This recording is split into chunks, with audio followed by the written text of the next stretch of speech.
The movie kicks off by showing this MMA fight between two dudes, Tomasz Bartkowiak and Konrad.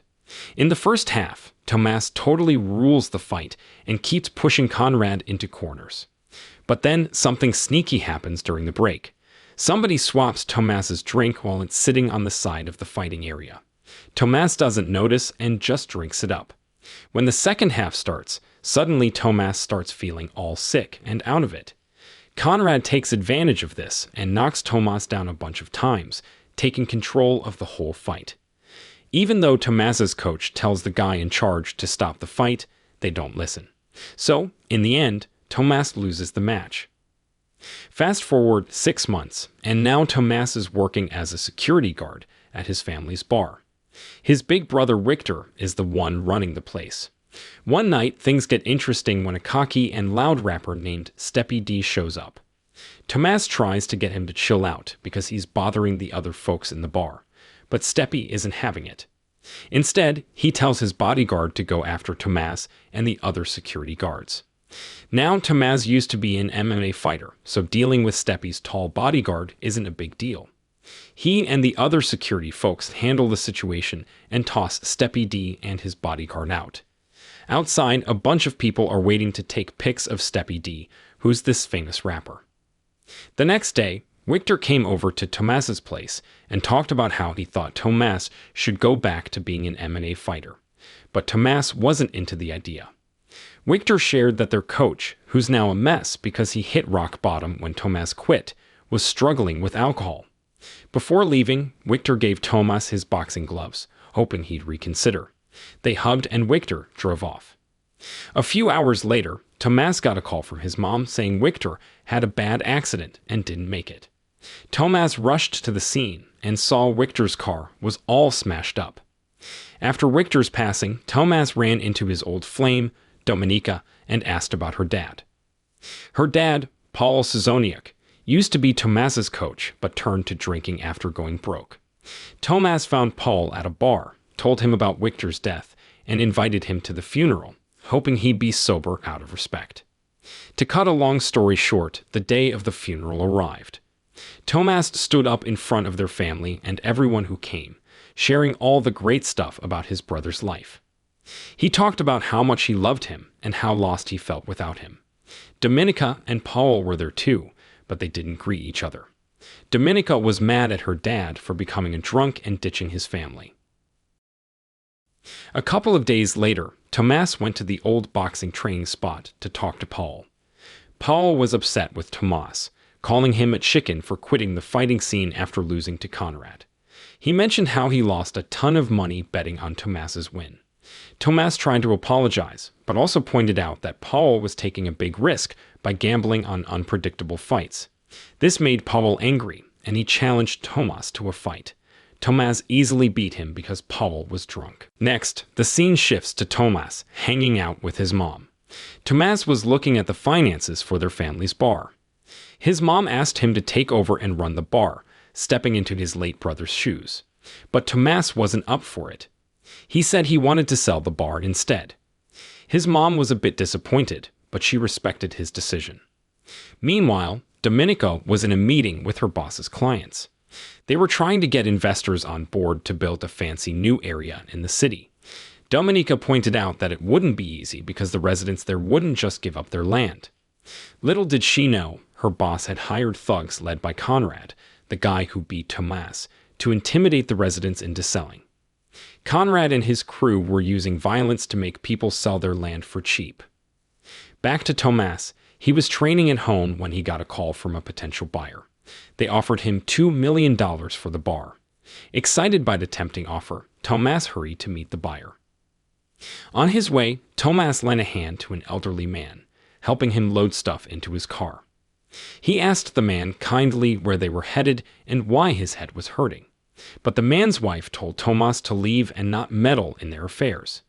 Finally, Tomasz met the potential buyer and got ready to sign some papers for the sale. But just before signing the last paper, he saw the stamp of the Sandstorm Company. It triggered a memory of the truck that crashed into his brother's car, a truck from Sandstorm. Tomasz realized something fishy was going on with his brother's death. He tore up the paper, canceling the deal. Elsewhere, there's this guy named Rayfall, a big-shot politician in the city. Guess what? He's Conrad's uncle. Rayfall finds out Tomas hasn't sold his family's bar and wants to keep it. So he tells Conrad to talk to Tomas. See, Tomas's bar is the only one left that the company doesn't control, since others sold out and moved away. Tomas and Dominika teamed up to run the bar, and it started buzzing with even more people. Tomas hired the security guards who were let go earlier. He also rekindled his romance with Dominika. Business was going well for a while. Then, Conrad showed up at the bar, and Tomas was like, "What are you doing here?" But Conrad was more interested in why Tomas changed his mind about selling. Conrad left and caused some commotion with his buddies. Thankfully, the security guards handled things and kicked them out. Even Paul was there, ready to fight, but Conrad's gang left, knowing Paul's skills. Somewhere else, Rayfall meets Dominika's boss, the head of Sandstorm. Rayfall asks the boss to get rid of Dominika because she's dating Tomas. But the boss says Dominika won't mess up their plans, even though she's involved with a bar owner who's not keen on selling to Rayfall. One night, Tomas was hanging out at the bar with Dominika and other customers when suddenly, a big boom echoed nearby. Tomas's heart raced as he heard the explosion. Soon after, his phone rang. It was Conrad on the line, making threats. Conrad warned that the next bomb target would be a bar owned by the Barkowiak family. Tomas wasn't backing down and asked if Conrad had something to do with his brother Victor's death. Conrad's chilling reply was that Victor's fate should teach Tomas not to mess with Rayfall's plans. The next day, Dominika, sensing the growing trouble, asked Tomas to sell the bar. But Tomas was resolute. He'd learned that Conrad and Rayfall were behind his brother's death, and he wasn't giving up the bar. Dominika understood and promised to stand by him. That evening, Conrad went to the extreme.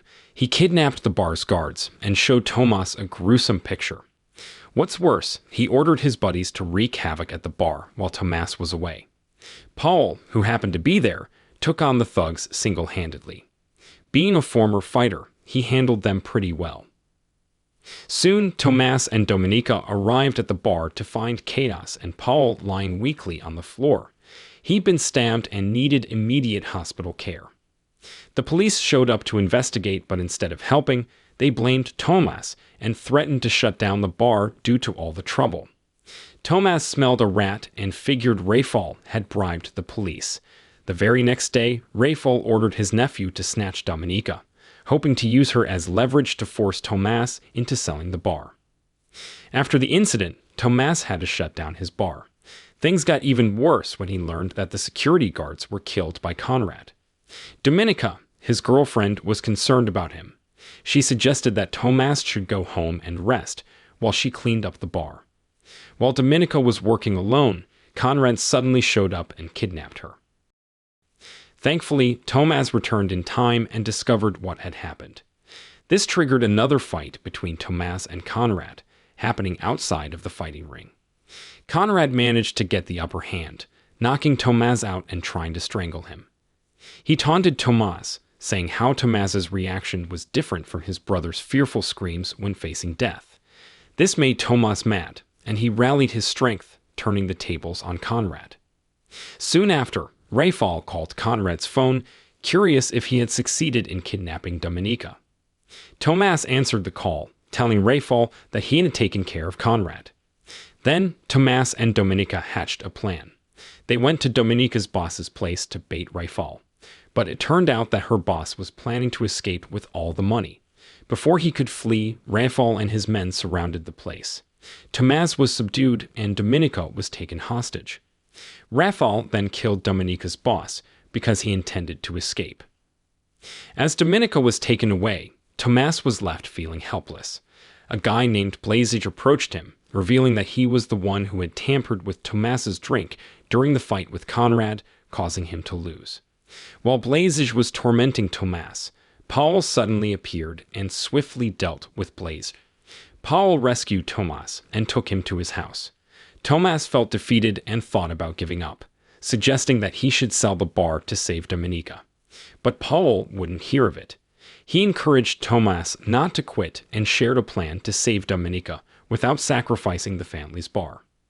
Paul mentioned a tough fighter who could help, Steppe's tall bodyguard, the same guy Tomas had beaten before. On the very same night, the three of them sneaked into Rafal's place to rescue Dominika.